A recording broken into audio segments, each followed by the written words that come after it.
SkillStruct presents. Hey everyone, welcome to the SkillStruct Tech series, where today I have the privilege of having Ezechi Britton from Untapped, from ImpactX, who is, well, he's a lot of things actually. Tech founder, venture capitalist, serial entrepreneur, TV star. So we're very happy to have Ezechi on the platform. Ezechi, welcome to the platform, man. Hey, Michael, thanks for having me. Cool.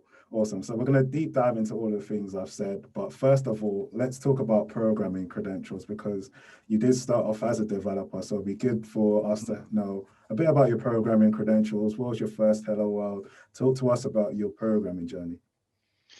Wow. Okay. So technically, I started off doing computer science at A level way back when, but I was interested in computing from an early age. So I had a Sinclair ZX Spectrum when I was a kid, when I first started trying to program around 8, 9 years old.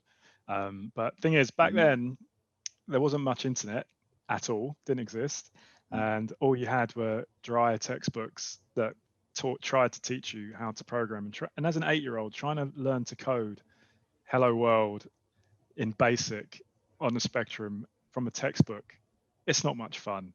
And you can't see that link between that Hello World program and the video game that you want to create, right? Because that's what you're there for.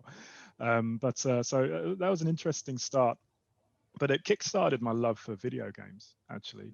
That and playing Double Dragon in the swimming pool arcades. And from that point on, I just had this love for technology, for computing, for video games, for the virtual worlds that could be created, and the opportunities and the possibilities. And so I took, I think I did IT, GCSE, and then I did A-level computer science. And then from there, I went to the University of Kent, Canterbury, where I studied, I did a degree in computer science. And then post that, I joined Lehman Brothers as a graduate, and I spent 5 years in the credit derivatives risk and pricing technology team as largely a Java developer, actually. So doing Java, Unix scripting, and a lot of .NET, actually. We started moving into that, but all very front-end, back-office type development work. And then I moved to Credit Suisse in Switzerland and spent 5 years out there in the equity derivatives risk and pricing technology team, where we made a hard shift from Java to .NET. And so C# became my language of choice. But we also, as we were building apps for our traders and our analysts and our quants, the front-end technologies shifted away from the .NETs and the Javas to more of the web type technology. So that's when I started playing around with JavaScript, with AngularJS was a big one. And so I did all of that for about 10 years. And then back in 2014, I came back to the UK and co-founded a fintech called Neighbor, where I was the founding CTO. And largely, I built the core platform that we launched with. And we were a financial services company. We were a lender, so providing salary deducted lending to UK-based employees. So you can imagine from my role in the investment banking, risk and technology space to move to an online lending platform, building one wasn't a huge step. So it was a great opportunity to take some of the technical skills that I'd developed in my 10 years in the banking world and apply it to a commercial product in a direct consumer environment. And that was really, really quite an intense and rewarding experience. I learned a huge amount doing that. But yeah, I built that original technology platform in .NET, Angular front end. We were using CQRS, event source programming, and yeah, it was a fun story. It's been a long time since I've had to even really think about it, to be honest, because now my focus is very much on the investing side. So I spent 5 years as a CTO, and then left my startup Neighbor, where I launched Code Untapped as a digital skills accelerator, and also became founding member, principal, and CTO in residence for ImpactX Capital, which is a venture capital fund supporting underrepresented and diverse entrepreneurs across the UK and Europe. But I still have a little bit of a hand on the tech side of things from a programming perspective. So I take care of a lot of the back end stuff at ImpactX, in particular with our systems, processes, pipeline, automation. So as well as investing and doing technology due diligence and tech advisory, I take care of all the behind the scenes technical aspects of running a venture capital fund. So it's there's quite a lot of technology and coding and experience in there. Now it's a lot more about trying to spot the really interesting technologists, whether supporting them on their journey or supporting them in building their startups. Awesome. And like you say, it's always good to kind of reminisce and go back to where it all started. And you being a fellow .NET developer, it's really good to hear. Shout out to all my C# developers in the house who's hearing. You talked about. I was a big fan of C#. I loved it. I really did. Yeah, no, me too. I mean, I still use it to this day, right? So yeah, I'm definitely a .NET Microsoft head when it comes to like my own personal stack. But focusing on yourself, one of the things that you did speak about actually is tech strategy, tech advisory, and recently you were on the Moneymakers. I alluded to a bit earlier that you were a bit of a TV star. You had a feature there where you're actually giving tech strategy to a company called Trimit. That's correct. It was actually really interesting, actually. And it's part of the reason why the theme today of this conversation is about tech strategy, because you really honed in really about tech strategy. And so we're going to talk about tech strategy in general. But my first question is, what was it like filming during COVID? That must have been a bit crazy. You know what? I loved it. I've not done any filming before. And bear in mind, we'd all been on lockdown. And a lot of my job prior to lockdown was spent traveling across London, going into different offices, spending time with different founders. And whilst I'll be honest, the crisscrossing across London gets a bit old, I loved that experience of going into different locations, meeting different people, seeing how different companies operate behind the scenes. I loved that. I really did. So I missed that. And, you become a little bit institutionalized during this last 18 months of lockdown, where I just felt like I was like, I'm not sure if I want to do this. But, okay, we'll do it. Got in the car and we went to, I think it was near London Bridge where we were doing the filming, and it was this really nice office. Had to be tested, the rapid flow tests and the rest of it, and then they explained all the COVID protocols, and we walked up the stairs, and then we all had to sit socially distanced. But it was really well done, the way they filmed the different angles, and the way they got the best out of us. So it was, full marks to the production team. What they did was just fantastic. And when you watch the production, and it just seems so slick, you wouldn't imagine how much time and effort and thinking went into doing it. But the other thing that is just really quite strange is the amount of filming it takes to get that small segment. So all you see in the Moneymaker is about 5 minutes. We were there for half a day of talking, filming, and advice. So really it was a 2 to 3 hour advisory session that we gave the team, but you only see like key 5 minutes worth of it. But it was an amazing experience. I really genuinely enjoyed it. No, that's awesome to hear. And it's good to get a little bit of a behind the scenes look and focusing on tech strategy, because like I said, there was one key moment that, during that 5 minutes was really key, where you were opening people's eyes to the importance of having a tech strategy whenever you're doing a pitch, or even just, the roadmap to a successful tech, company. Do you want to talk to us a bit about what is tech strategy and the importance of it? Yeah, so when I think about tech strategy, what I think about is your job as a technologist, as a chief technologist, is to understand and build a roadmap that supports the development of the company according to the goals of the business from a growth and a sales perspective, right? So as a technologist, what you're trying to do is understand exactly what is your company trying to achieve in terms of what product is it trying to push, what customers is it trying to support, what sales targets is it trying to achieve, what demographics is it trying to roll out to, what kind of scale are we looking at. You have to understand all of that, because off the back of that, you then need to design a plan that allows the company to create the technology solution that best solves for that particular problem. And when I talk about this, people often think, oh, well, that means you've got to code it, you've got to do this. It's got nothing to do with coding. It's all about understanding what is the most appropriate technology solution for your business and your business's goals and desires. And off the back of that should come out a plan, and what will underpin that plan will be the people needed to execute on this, right? And that plan might be to code an incredible solution that's scalable and requires 50 developers.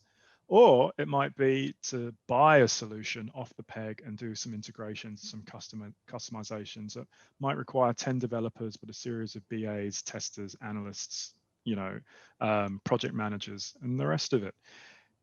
The problem that a lot of CTOs get, the trap a lot of CTOs fall into, is this desire to build something and this belief that as the CTO, they are there to build the best solution for the business. That's not what your job is as a CTO. Your job is to understand the goals and the challenges that your business faces and put in place a plan that enables you using technology to best solve for that problem. So that's it in a nutshell, really. That's awesome. And you broke it down so well, actually. And I guess jumping on that, the next question is, obviously you talked about what you do with ImpactX, and we will, touch on that in a bit. But just to explain to people, I'm guessing you've done, or you've actually seen a lot of pitches where people talk to you about their ideas and things like that. Is there any good, organizations where you've seen, oh, they've clearly got a good tech strategy here that you can share with us? Yeah, so I mean, I've seen a lot of pitch decks, right? So in our pipeline, we've probably got over 1,200 companies. Mm-hmm. So that's a lot of plans, strategies, pitches, marketing approaches, team structures, technology solutions that I've seen from across the range. I mean, we support digital and technology, health, education, lifestyle, creative and production. Some of those are tech driven, some of them aren't. I'll be honest, you don't often see many strong technology strategies rolled into these pitches. You might see a slight roadmap. Mm-hmm. And the technology piece, the technology strategy tends to come a little bit afterwards, after you see the pitch. And what you tend to do is what you tend to see is a lot of thinking around the product, around the problem, around the market, around the product, around the solution at a high level. Some ideas around traction, and then some thoughts around what they're going to do around their roadmap going forwards, and then how much money they need and who's in the team. The actual technology strategy, you don't really see that quite as much, right? There have been a couple of companies that I think have done a fantastic job of articulating that. And, two individuals who really spring to mind for me are Asher Haji of what they called now. They were originally founder. They've renamed themselves. One second. Framework. They were originally Founders Academy, and they renamed themselves to Framework. And the technology roadmaps she's provided to me have been absolutely astonishing. Another one is Wilfred from Audio Mob. They've done an incredible job actually over the course of this last couple of years. And Wilfred was a mentee of mine from what's it? Sorry, there's so many different places. I've lost my train of thought. No, that's fine. I mean, from the Amos bursary. Sorry, from the Amos bursary. And what they've done with Audio Mob has been astonishing. And a lot of that is down to a really strong sales approach, a really strong marketing approach, but a really great technology strategy that's underpinned it as well. And what I've seen with these particular individuals, and there are more, is a really strong understanding of what technology is there for and what, as technologists, they are there to do, which is to support their business strategy. And the big mistake you often see is founders trying to lean on technologists to create a strategy, which they will then implement from a business perspective, because often it's a build it and they will come model. So the idea is, well, look, tell me how long the technology is going to take, and that will be our strategy. And so that doesn't work, because now you're just building technology for technology's sake. The most important thing is that you're building or buying the right technology in order to solve the actual problem that the business is trying to solve. What's your actual friction point that you're trying to solve for, and what's the opportunity size here, and what's the time frame and the route to market that you're going to take to achieve it? That will all underpin, that will all determine, the technology strategy that you will apply. Will it be that you need to, just do a quick prototype, get to market, and then outsource the rest? Or are you going to actually have to develop a team, build this product over time, and continue to enhance that team and grow that in-house expertise? Or is it a case of you're just going to white label a no-code solution, right? What is it? But it's all about those key things that drive that. Yeah. Okay. And I guess on the converse side, you were touching actually on some common failures or common mistakes that companies often do behind their tech strategy. Could you, expand on that a bit more and talk about some of those commonalities? Because people listening may have, tech companies themselves and now listening and thinking, what are those common failures that you've seen when people have given pitches or companies that you've observed in the past? Yeah. So rather than, I'll be honest, tech strategy rarely comes up in the pitch. It tends to be more part of a longer, more of a deep dive technical due diligence piece. You start to focus more on that than you do during the actual pitch. The pitch tends to focus more on general strategy of the business. Outside of the pitch, then I guess. Same question. So I'd say the most common failings and mistakes I see, one is not thinking far enough, right?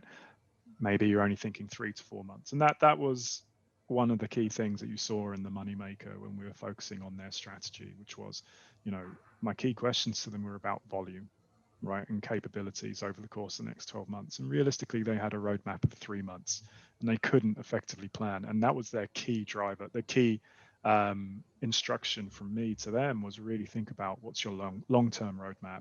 Don't get me wrong, as a startup, having a 5-year technology roadmap really doesn't make a whole load of sense. And I think that's where the next problem comes in. So one is failure to plan. The next is over planning and over optimization for a current solution, right? Because a lot of early stage startups make the mistake of thinking, we've identified our problem, we've identified the product and what that solution should be.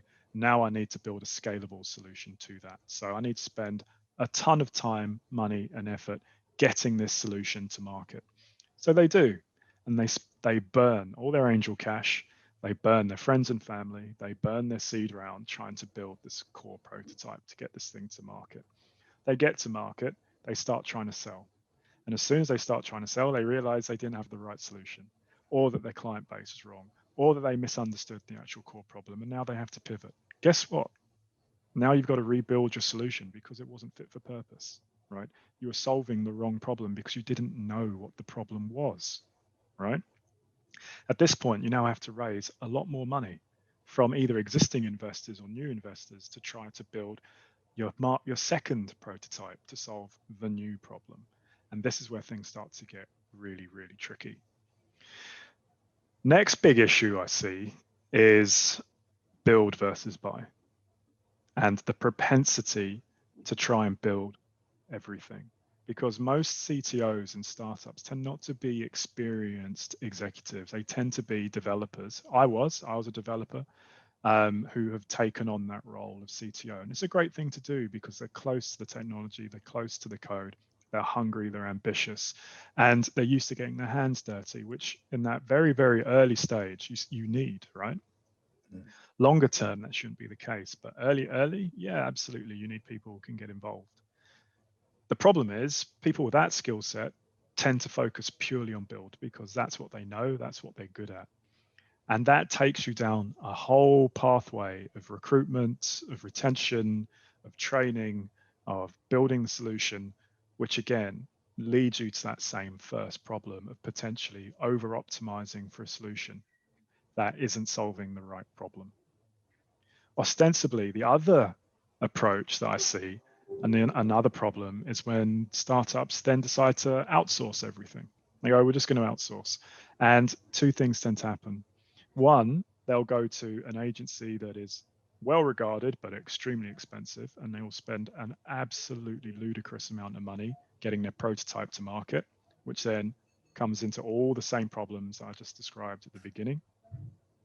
The other problem is that they've underestimated the challenge of outsourcing. And the fact that what they need on their team is someone who really still understands the technology, understands the product, knows how to work with outsourcing organizations, and can stay very close to the product, even though you have an offshore company building it for you.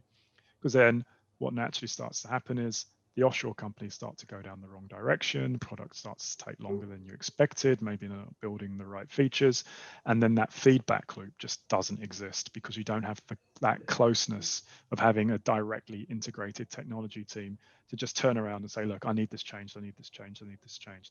So you end up with a lot of inertia built into that makes your fast, nimble startup suddenly becomes a super tanker that really struggles to turn. And when that iceberg suddenly appears, you can't pivot fast enough. And it's going to cost you time and money to do so. So I'd say these are probably the classic issues that I see. Fair enough. And yeah, I think and there's right. one more massive problem that I do see. And this is where a lot of my advisory actually focuses on the relationship between the CEO and the CTO. And it's often that, again, the CTO who's brought into an early stage startup rarely has that executive experience on helping to drive on strategy from a business perspective, understanding sales models, understanding marketing, understanding budgeting, and the rest of it. So it tends to just get stuck in the engine room. And what happens is a major disconnect between the CTO's understanding of the company's strategy and the CEO's understanding of what the technology team are building starts to occur. And they start to do this, right? They're going in opposite directions. When that happens, you end up with a product that is just not the right solution. And you end up with a CEO who no longer trusts his technology team. Okay. And then the relationship between the CEO and the CTO starts to disintegrate and it breaks down. So one of the big things I always say is that you two need to be in the same room. You need to be constantly talking. And the CTO's job, pretty quickly, as I said early on, yes, you're going to get your hands dirty, but pretty quickly, the job of the CTO needs to be right in with the CEO and the rest of that strategic decision-making team to understand what is the aim of this business and what are we trying to do, and to give that technology lens feedback and understanding and constantly be feeding in to that engine so that everyone in that room understands what's realistic for the organization given the company's capabilities. That's actually interesting. So I guess following from that. So right there, you've just had a whole strategy 101 from technology, right? Don't do those 5 things and you'll be fine. You don't listen to anything else, listen to that and you'll be fine. Cheers, really appreciate that actually. And you said something actually really interesting with tech strategy and CEO versus CTO. With the tech strategist, people might assume that ultimately lies with the CTO, but are you also arguing that there might be a hybrid where there's someone that's job is to sit between the two, or does that fall into CTO realm? So what's your thoughts on where the tech strategy ultimately lies? Right. So the CTO owns the tech strategy, has to, right? Has to. But that tech strategy should be based upon the strategy that's driving the core business. And those two things need to be constantly validated against each other continuously. So the CTO may well have a project manager or a program manager who sits underneath them that is responsible for executing, managing, and tracking and helping to build out that plan. But ultimately, the responsibility lies with the CTO. But this doesn't dissolve the CEO or the COO from understanding what the technology strategy is and having a voice, because they absolutely should be helping to guide and drive that by making it very, very clear what the goals and the capabilities of the business are. What tends to happen is that the CEO will start instructing the CTO as to what strategy is and should be. This becomes an issue because now what starts to happen is rather than a collaborative relationship between the two, you get a combative relationship, because the CTO honestly has one of the toughest jobs in a startup. The CTO is responsible for execution, hard execution. Without that technology execution, you don't have a product, you can't sell it, you don't have a company, right?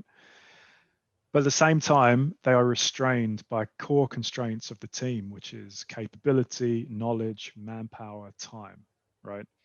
And understanding, and trying not to over optimize for the current solution, because if you're sensible, you'll recognize that this, what we're building right now, we're probably going to pivot at some point. So we need to be ready to react to that change, right? Which is one of the main tenets of Scrum and Agile, right? Mm-hmm. So the CTO has to be able to really respond to those requirements and those changes and be able to share that strategy on an even footing with the CEO. If it becomes a dictatorship, that company will fail, right? Because the relationship will break down. CTO will not be trusted, will not trust the CEO, and will not feel that they can deliver effectively, and will quickly become disenfranchised. And I've seen that happen on many occasions. Actually, I'd say that the person who out of the leadership team, the person who tends to leave first is often the CTO out of the founders, right? Because it's such a tough job to do. And if there are any CEOs listening, please do listen. Your CTO is one of the hardest jobs in the organization. And if there are any CTOs out there, please, recognize that there are other CTOs going through exactly the same thing as you and exactly the same challenges. So my advice to any CTO out there, make sure you've got some good advisors. Make sure you keep those lines of communication open with your CEO. Be open, honest, and transparent with that person. Make sure you've got good understanding of the company roadmap and that you have a good level of input to that. And make sure you're building your own network of CTOs whom you can bounce ideas off and get advice from, because it's a lonely spot otherwise. Yeah, no, definitely. I couldn't agree anymore. And I'm going to take it back to what I said before when I was talking about, what you do with within the VC space with ImpactX, actually. And I want you to tie it into how you, sort of give back with the VC, with what you're building there, and actually talk about how you do show support even more with that organization. Yeah, so ImpactX is a VC fund. We're building a £100 million fund to invest in diverse and underrepresented entrepreneurs across the UK and Europe and beyond. We've invested in the US and all sorts of other locations as well. We haven't finished building our fund. We're still in the process of doing so, but we've been active over the last 2.5 years, and we've already invested in 10 different startups as well as 10 creative projects as well. So we've done quite a lot in that space. My role at ImpactX, I'm one of the founding members alongside Eric Collins, Rick Lewis, Ursula Burns, Lenny Henry, Adrian Lester, and any number of other incredible figures. I'm also one of the deal principals alongside Yvonne Bargella, who was on Forbes 30 Under 30 last year. She's an incredible individual. So we take care of most of the deal sourcing and deal making and execution. And then we have Eric, who's our CEO, who was the star of the Moneymaker. And then we have Paula Groves, who's our Chief Investment Officer, who has been responsible for defining the strategy of ImpactX from an investment thesis and investment approach. And then we have Erica Motley, who's our executive producer out in France, who looks after ImpactX Studios and the creative aspects of our projects and what we focus on. So when we invest, we try to invest in companies that have at least one diverse founder. When we say diverse, we mean by virtue of venture capital, but by virtue of venture capital allocation. So 96% of funding has gone to white men largely. So as long as one member of your team falls out of that demographic, you qualify for ImpactX. But we do look for startups, and I know I'm going around the houses, and you'll get why in a moment. But we do look for startups who have launched, so got their product into market, who are generating revenue, so have been able to build some traction when we do invest. So what that means is we get a lot of startups who are what we would call too early, right? But the ones that we do invest in, we support them as our portfolio. I provide technology advisory, mentorship. There might be some level of strategic conversation. As 2 or 3 of our startups I'm speaking to right now. So Butonomy, Afrocentrics, Health and Her, about their technology strategies and trying to provide some support and guidance around that. Now, that's great for those portfolio companies that we've invested in, but we've got 1,200 companies in our pipeline. We've invested in 10, right? So that tells you just how few companies we can actually actively invest in at any one time. And of those 1,200, only 30% even get a conversation with us simply because of time commitment. We just can't speak to all of them, and we can't invest in all of them. But what we try to do, and what I certainly try to do, is when I do have those conversations, even if they're too early for us, they often turn into advisory conversations, right? So almost like technical strategy, mentoring, advice. So even if you don't get investment, you do get some of our time. We will talk through your strategy. We'll give you some thoughts and feedback. And my email address is always open. People can always send me emails. They can connect with me on LinkedIn. It doesn't necessarily mean that I can give them the time that they need. Honestly, the plates that I'm spinning, there are a lot of them, right? So it's all about trying to, as you know, how many times have we had to reschedule this call, right? So it's difficult, but I genuinely believe it's really, really important, because a lot of the founders that we speak to, yes, they struggle to get investment, but they also struggle to get good advice. They get a lot of mentoring, but sometimes the advice that I see and the strategies that they're taking, I'm just like, who's told you to do this? This is not the way to go about it. And that's what's been so fortunate about my experience building Neighbor, which grew to, we had over 100 employees. We lent out over 170 million pounds. We raised over 200 million. My voice carries a lot of weight when I give feedback and advice on building and scaling technology startups. And in my time at ImpactX, I've spoken to so many founders. I've got a lot of insights from that experience as well. And then factor in my 10 years of international investment banking experience and regulatory experience. It allows me to come at things from an unusual angle for a VC. And I say unusual. Diversity VC did a report a couple of years ago where they showed that of venture capitalists in the UK, only 8% have an operational background and only 4% have a technology background. So I find it really rewarding as a VC and as a technologist to be able to speak to people from that perspective. Yeah, no, that makes sense. And it's actually really good, highlighting, not only the diversity in what you do with ImpactX, but also the diversity of talent you have. Like you said, you were talking about Lenny Henry there, then you're talking about Forbes under 30, then you're talking about, TV stars as well, the Moneymaker again, with Eric. So it's actually, quite amazing actually that you're doing so many things in this space. And for people just to get understanding about, the focus on underrepresentation as well, which is obviously a very important thing right now. Was that the fundamental difference that you've seen with your organization or your VC that you're not seeing in other VCs that makes your VC really valuable, would you say? No, absolutely. I mean, the numbers are still awful, right? Like I said, 96% has gone to white men, which is great. I've got nothing against white men. My dad's a white man. I'm half white, all right? But it's that lack of support for people who don't fall into that demographic. And in the UK, 14% of us don't, right?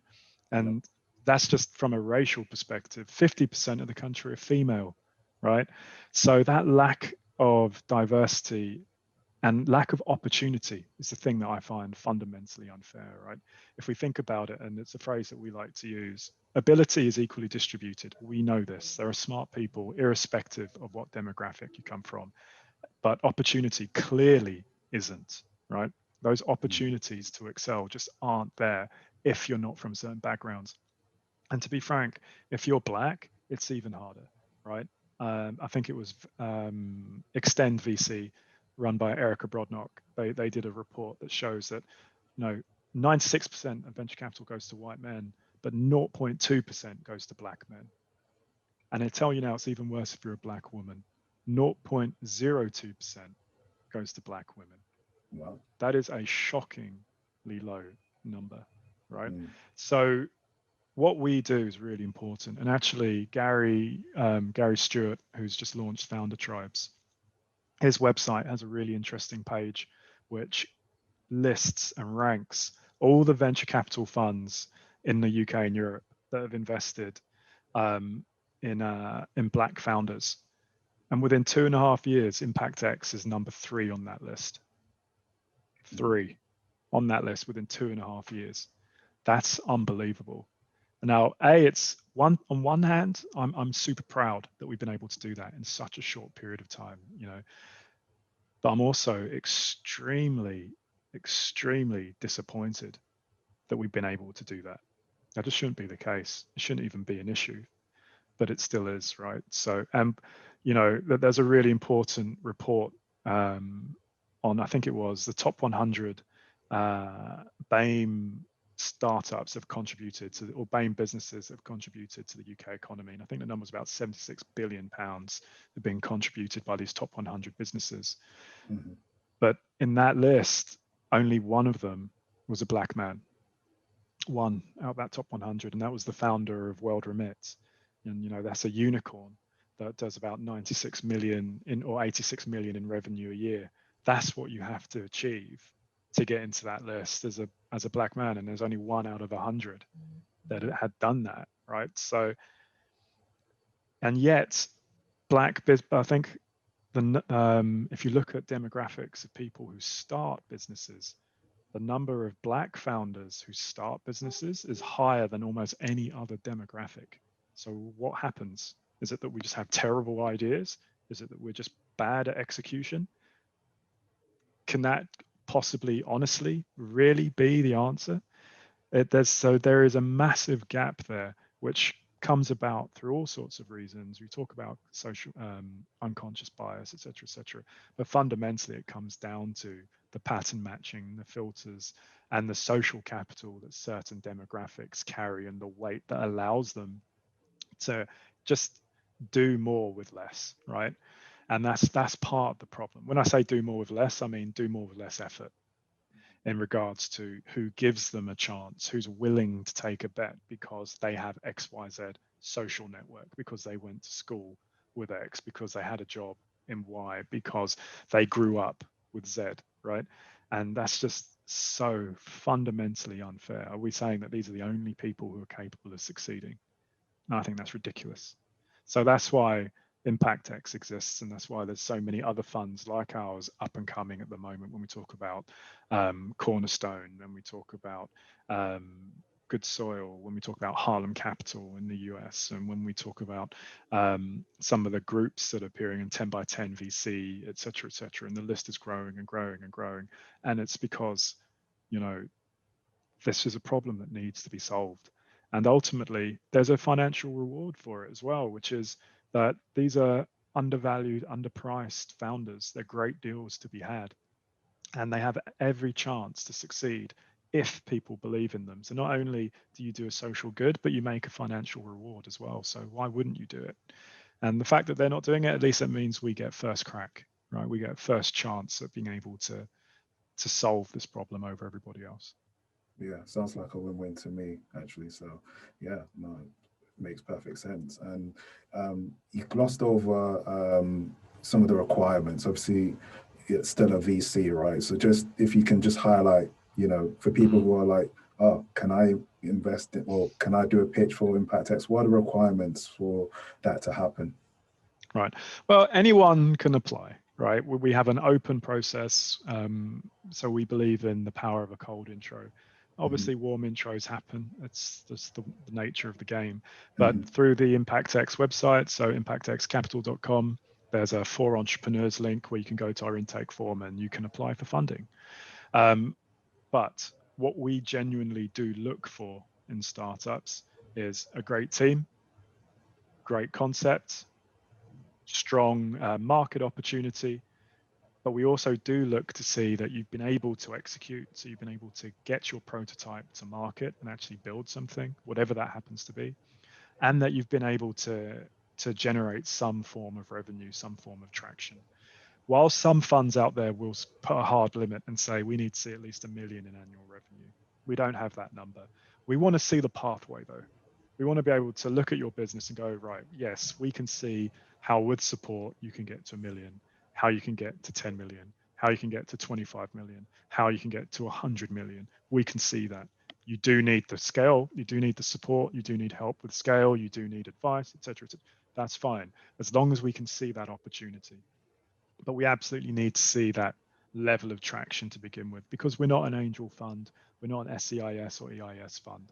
So we are a growth oriented fund. Although when we close our full amount, we are exploring, can we create an early stage carve out for these really early companies that are a large part of our pipeline and also do need that help. But the thing we got to always be clear about is we can't help everybody. You know, we just can't. You know, most funds will invest in, say, between 20 to 50 startups, and we're going to have 100 million in that first fund. I've got over 1,200 in my pipeline, and something like 1.2 billion of fundraising demand in that pipeline alone from the last 2 years. So even if we, you know, ImpactX's vision over the next 10 years is to raise over $1 billion in funding. Even if I managed that today, I could not fund the entire pipeline that I have. So I'm hoping other funds are going to come along and do exactly the same thing that we're doing, because the demand is out there, right? We just need to start supplying it with capital now. Yeah, and it's actually great actually highlighting that and essentially explaining to people there aren't really barriers like, you know, having to have 100 million, you know, out the gate. So people who are listening, not having 1 million out the gate. I don't want people thinking they need 100 million. Oh, okay, sorry, correction. 1 million, there's obviously an exponential difference there. So 1 million out the gate. So no barriers, so not even 1 million that people can enter. Obviously, it's not as easy as, you know, sign up, because obviously I can imagine, like you were saying, there is a huge demand, but the opportunity is there. And if your idea is good enough, then there's no reason why you shouldn't be able to apply, basically, just to be encouraged to do so. Definitely. And one thing I just want to add on that, even if, you know, you don't fit our criteria, we still want to hear about you, because we want you on our pipeline, we want you on our statistics, and it means we have you as a contact source, right? It means you will have our email address. It means you'll be able to send us updates as and when you have, and it will increase your odds on getting funding from us in the future. But not only that, that information is really, really important, because it assists and enables our narrative that there are great, diverse founders out there who are looking for cash. Because the question you always get when you go to fundraise as a fund is, well, this is your thesis, but is the supply there, right? Are there enough Black and diverse founders in the UK to power a £100 million fund? And to me, that's an insane question. It's just insane, right? I've got over 600 Black founders. I've got half of them are female, right? Just in my pipeline alone, and we've only been operating for the last 2 years. So 100% the demand is there. So please, even if, you know, you don't feel like you're going to get that funding, still apply. It takes less than 5 minutes to complete our intake form process.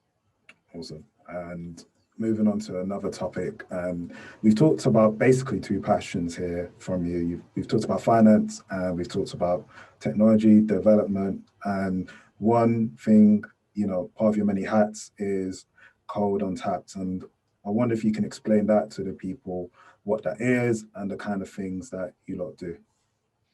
So Code Untapped is a digital skills accelerator. It's an organization that myself, my co-founder, Jason Halstead, launched with a vision to help showcase, identify, and upskill underrepresented and diverse technologists.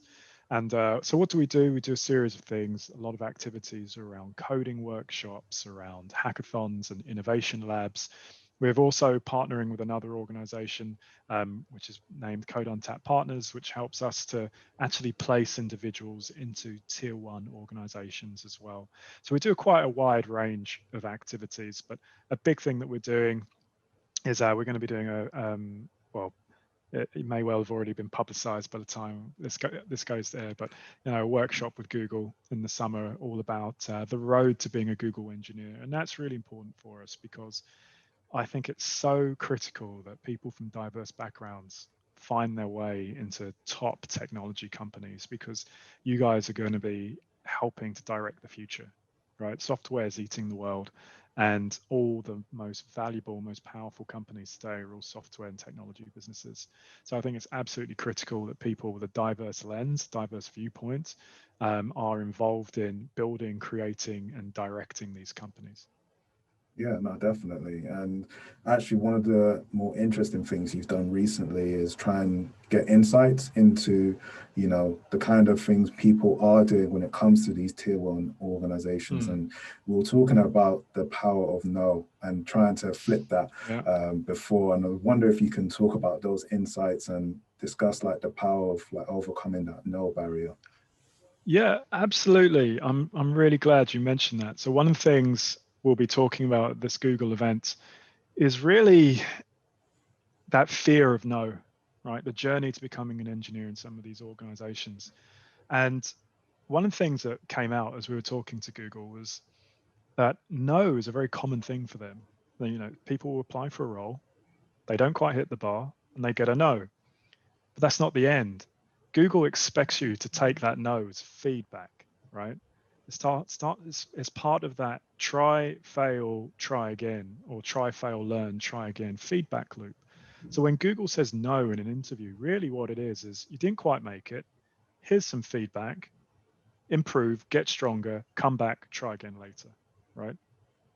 The irony of this is very much like the startup loop that we talk about when we talk about fail fast, fix harder, about iterations, about Scrum. Everything that we do in technology and in the startup world is about trying to identify those key learnings, learn from them, move forward, try again, pivot if you have to.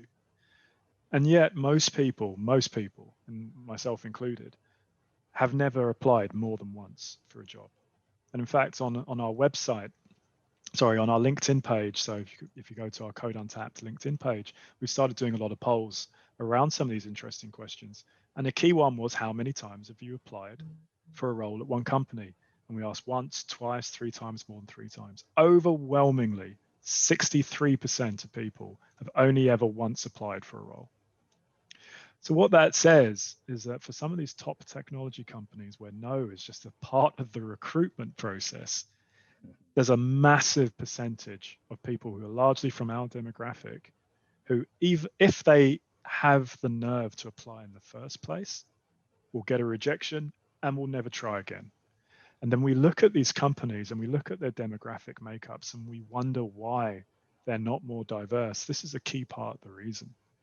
So one of the things we're going to be doing with this workshop is really trying to dig into this, understand the journeys of a lot of engineers who've actually been at Google, understand the challenge, and try and flip that narrative from no is not a rejection, no is a learning mechanism, right? One of the things I always say, and my co-founder likes to quote it, is that a qualified no is the best advice you'll ever get because it's free, right? And if you can take that advice, take that no, learn from it, try again and get a yes, well, that's amazing. That's free consultancy that you just got there, right? People will charge a lot of money to give you that kind of advice. My time is not free typically, right? But it's so important. It's so valuable. So that should be a really interesting one. And I'm keen to see how that plays out. Yeah, it sounds like a great event, but yeah, you're right. This probably would have been out before, after the event, but yeah, people can always see the recording. I'm assuming it might Absolutely. be recorded. There will be, if this is post the event, there is a recording. Go check it out on our YouTube page. Cool. Awesome. And yes, speaking about YouTube page and, you know, places where people can reach out, do you want to talk about the different places people can reach out to you and, you know, some of the organizations that, you know, you've had and headed up, and, you know, really leading the way on? Yeah, if people want to reach out to us, you can find Code Untapped through our website and our meetup group. So you can sign up to our meetup. If you want to join our Slack, let us know, and we'll give you an invite. If you need to contact us, you can do so easily through the Code Untapped website, or you can follow us on LinkedIn, Twitter, Instagram. Just search for Code Untapped. If you want to get hold of me at ImpactX, you can apply to ImpactX through our website, through the entrepreneurs form, or you can try and reach out and contact me on LinkedIn. But if you do so, please quote SkillStruct so that I know where you came from, because I get a lot of invites on LinkedIn. Okay. Sounds good to me. Nice one. And before we kind of wrap up, I do this thing sometimes. It's called like top 4 or Mount Rushmore of, you know, tech inspiration for you. So it could be a book, it can be computer scientists, technologists, anything really around the theme of tech. Do you have like a top 4 Mount Rushmore that's essentially helped you become the person you are today? Yeah, I'd say number one was Domain-Driven Design by Eric Evans. Taught Mm. me a huge amount about how to think about system design from a Yeah. more domain-centric methodology. And actually, that was really the thing that took me from being an average developer to being a great developer, because all of a sudden it just gave me a framework for how to write code, right? And that was fantastic. Second one was probably Continuous Delivery by Jez Humble and David Mm. Farley. This book seems like a bit of a dry read, but honestly, what that will teach you around CI, CD, and building resilient systems is absolutely critical if you want to launch a startup and a tech product. Then shifting gears slightly, I would switch to Founder's Dilemma, which was a book by Noam T. Wasserman. And that was an amazing book. And it goes into a lot of detail around the issues that cause startups to fail, right? And again, if you want to get into the tech startup space, this is really important because it talks more about the issues that happen between founders as opposed to the technology issues that sink startups. And then finally, because you know what, you're going to have to make some hard decisions. The Hard Thing About Hard Things by Ben Horowitz. This book is just incredible. I absolutely love this book. You learn so much about what it really takes to make some really, really challenging decisions. And then final special mention to Brick by Brick, the Lego story, because if you like Lego and you want to learn a little bit about the pitfalls of innovation, that is a fascinating story to read. Cool. Sounds great. And what we'll do is we'll put that on the screen, your top 4, 5-ish, Rushmore, and also the socials where to find your organizations and yourself. Before we wrap up, last question, any final words? It could be anything they just want to tell the people. Yeah, over to you. Focus on just being good at what you do, right? And if you're going to do that, it's not just about the code, learn about the business domain as well. That's the thing that really separates a good developer from a great developer. And that's why domain-driven design is so important. It's all about understanding your business domain and applying it to the technology language landscape that you're trying to build in. So develop that deep technical mindset, because there's many, many great, good programmers, but good programmers who understand their business domain at the same time, they're rare. All right. And if you can combine those two skills, you're going to go really far. Yeah, I mean, that's, one of the best things I've ever learned, studying domain-driven design is that mindset of, business domain and, being an effective programmer. I think, that really elevates your game. And thank you for sharing that. And people, that rounds up this episode of the Tech Series with Ezechi Britton. Thank you for taking time. As people, don't forget to like, share, and subscribe, all of that good stuff. Until the next time, peace. This is a SkillStruct presentation. If you like what you hear and see, don't forget to like, share, and subscribe.